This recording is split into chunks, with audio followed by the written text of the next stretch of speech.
अल्लाह के रसूल अपने साथियों से न सिर्फ बेहद मोहब्बत फरमाते थे बल्कि उनके हालातों ज़रूरियात की भी खबर रखते थे।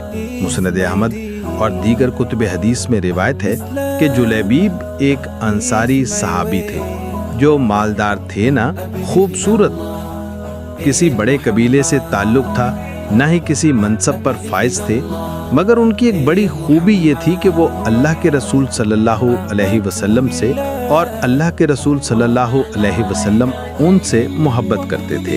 एक दिन अल्लाह के रसूल सल्लल्लाहु अलैहि वसल्लम ने अपने इस साथी की तरफ शफकत भरी नजरों से देखा। मुस्कुराते हुए फरमाया, जुलैबीब तुम शादी क्यों नहीं कर लेते? जुलैबीब जवाब में अर्ज करते हैं, अल्लाह के रसूल मैं जैसे शख्स से अपनी बेटी की शादी कौन करेगा? अब जरा अल्लाह के रसूल सल्लल्लाहु अलैहि वसल्लम के इखलाक़े करीमा को मुलाहिज़ा फरमाएं कि आप अपने इस बेमाया सहाबी को किस कदर अहमियत दे रहे हैं और अपनी बात को दोहरा रहे हैं। जुलैबीब तुम शादी क्यों नहीं कर लेते? वो फिर अर्ज करते हैं, अल्लाह के रसूल भला मेरे साथ शादी कौन करेगा? मालो दौलत, ना हुस्नो जमाल और जाहो मनसब, मगर आपकी नज़र उनके दुनियावी मयार पर नहीं बल्कि दीनदारी पर है। आप सल्लल्लाहु अलैहि वसल्लम तीसरी मर्तबा भी वही अल्फाज दोहराते हैं, जुलैबीब तुम शादी क्यों नहीं कर लेते? वो फिर अपना वही उज़्र पेश करते हैं, अल्लाह के रसूल मेरे पास मालो दौलत नहीं, मेरा ख़ानदान कोई मारूफ और बड़ा ख़ानदान नहीं, मैं खूबसूरत भी नहीं हूँ, ना ही मेरे पास कोई मनसब है। तब अल्लाह के रसूल सल्लल्लाहु अलैहि वसल्लम अपने साथी की मायूसी को खुशी में तब्दील करते हुए फरमाते हैं, जुलैबीब फिक्र न करो, तुम्हारी शादी मैं खुद करूँगा। वो फिर अर्ज कर रहे हैं, मुझ बेवसीला से ताल्लुक़ कायम करके कौन खुश होगा? अल्लाह के रसूल नहीं जुलैबीब, तुम अल्लाह के नज़दीक बेक़ीमत नहीं हो, तुम्हारी कद्र व मंजिलत वहाँ बहुत ज़्यादा है। अल्लाह के रसूल सल्लल्लाहु अलैहि वसल्लम उसे तसल्ली दे रहे हैं। कुछ दिन गुजरते हैं, आपने फरमाया, जुलैबीब फलां अंसारी के घर जाओ और उसे कहो अल्लाह के रसूल सल्लल्लाहु अलैहि वसल्लम तुम्हें सलाम कह रहे हैं और फरमाते हैं अपनी बेटी की शादी मुझ जुलैबीब से कर दो। जुलैबीब खुशी खुशी उस अंसारी के घर पहुंच जाते हैं, दरवाजे पर दस्तक देते हैं। घर वाले अंदर से पूछते हैं, कौन? जवाब दिया, जुलैबीब। घर वाले कहते हैं, कौन जुलैबीब? हम तो ऐसे किसी शख्स को नहीं जानते। घर के मालिक अंसारी साहबी बाहर निकले और पूछा, क्या चाहते हो, कहाँ से और किस मकसद से आए हो? जुलैबीब जवाबन अर्ज करते हैं, अल्लाह के रसूल सल्लल्लाहु अलैहि वसल्लम ने आप लोगों को सलाम भेजा है। अंसारी साहबी फरते मसरत से कहते हैं, अल्लाह के रसूल सल्लल्लाहु अलैहि वसल्लम ने मुझे सलाम भेजा है, ये तो मेरे लिए बहुत खुशकिस्मती की बात है। आलम सरशारी व सरूर में उन्होंने घर वालों को बताया, पूरे घर में खुशी की लहर दौड़ गई। फिर जुलैबीब ने कहा, अल्लाह के रसूल सल्लल्लाहु अलैहि वसल्लम ने तुम्हें सलाम के साथ ये भी फरमाया है कि अपनी बेटी की शादी मुझ जुलैबीब से कर दो।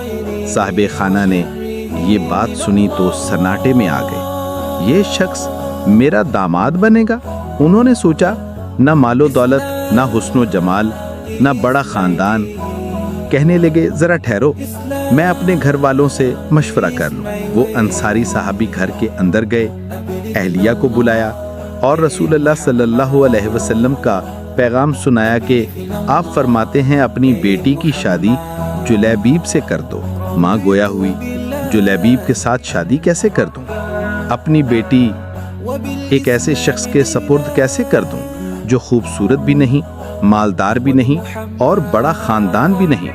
हमने तो फला फला खानदानों की तरफ से आने वाले रिश्ते मुस्तरद कर दिए थे। मियाँ बीवी आपस में गुफ्तगू कर रहे हैं, उधर उनकी इफ़्फ़तो माब और सादतमंद बेटी भी पर्दे के पीछे खड़ी ये सारी गुफ्तगू सुन रही थी। लड़की ने मामले की नज़ाकत को बरवक्त भांपते हुए झुकी हुई निगाहों से वालिदैन से मुखातिब होकर आहिस्ता से कहना शुरू किया, क्या आप लोग अल्लाह के रसूल का हुक्म टालने के बारे में सोच रहे हैं? मेरे प्यारे बच्चों, इस बिच्ची की सोच, फिक्र और मोहब्बत रसूल के जज्बे को 1000 मर्तबा दाद दीजिए। कहने लगी, मुझे रसूलुल्लाह के सपुर्द कर दें। جہاں چاہیں وہ اپنی مرضی سے میری شادی کر دیں، کیونکہ وہ مجھے ہرگز ضائع نہیں کریں گے۔ بچی کو یہ حقیقت معلوم تھی کہ اللہ کے رسول صلی اللہ علیہ وسلم جو بھی فیصلہ فرمائیں گے اللہ تعالیٰ اسی میں برکت عطا فرما دے گا۔ والدین نے بھی اللہ کے حکم کے سامنے سر جھکا دیا، اور بیٹی کے اس خوبصورت اور عمدہ فیصلے سے ان کے وہم و گمان میں بھی نہ تھا کہ وہ اس رشتے کو قبول نہ کرنے کی صورت میں اللہ کے رسول صلی اللہ علیہ وسلم کے حکم کو نظر انداز کرنے والے بن جائیں گے۔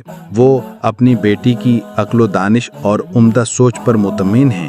جلیبیب اللہ کے رسول کا پیغام پہنچا کر واپس چلے گئے۔ تھوڑی ہی دیر کے بعد اس ذہین و فطین اور سمجھدار بچی کا والد اللہ کے رسول صلی اللہ علیہ وسلم کی خدمت میں حاضر ہوا اور عرض کی، اللہ کے رسول، آپ کا پیغام ملا، آپ کا حکم، آپ کا مشورہ سر آنکھوں پر، میں راضی ہوں، میری بیٹی بھی، میرے گھر والے سبھی آپ کے فیصلے سے راضی اور خوش ہیں۔ رؤوف الرحیم نبی کریم صلی اللہ علیہ وسلم کو بھی اس بچی کے جذبات اور سمع و طاعت مبنی جواب کا علم ہو چکا تھا۔ اب دیکھیے اللہ کے رسول صلی اللہ علیہ وسلم کا اعلیٰ اخلاق کہ آپ اس بچی کو ایک عظیم تحفہ عطا فرما رہے ہیں۔ اپنے مبارک ہاتھوں کو اللہ کی بارگاہ میں اٹھایا اور دعا فرمائی کہ اے اللہ، ان دونوں پر خیر و برکت کے دروازے کھول دے اور ان کی زندگی کو مشقت اور پریشانی سے دور رکھنا۔ اس بچی کی شادی جلیبیب سے ہو گئی۔ مدینہ طیبہ میں ایک اور گھر آباد ہو گیا۔ وہ جلیبیب جو کبھی مفلس اور کلاش تھے، اللہ کے رسول کی دعا کی برکت سے ان پر رزق کے دروازے کھل گئے۔ یہ گھرانہ بڑا مبارک اور بابرکت ثابت ہوا۔ ان کے مالی حالات بہتر ہوتے چلے گئے۔ اس گھرانے کو اللہ کے رسول کی اطاعت کا صلہ ملا۔ انصاری گھرانوں کی عورتوں میں سب سے خرچیلا گھرانہ اسی لڑکی کا تھا۔ بچوں، یہ تھا ہمارے پیارے رسول کا اپنے ساتھیوں سے تعلق اور واسطہ۔ آپ کا اعلیٰ اخلاق کہ کسی ادنا صحابی کو بھی نظر انداز نہیں فرماتے تھے۔ اس لڑکی کے لیے آپ کا دعا فرمانا اس کے لیے نہایت خوبصورت تحفہ ثابت ہوا۔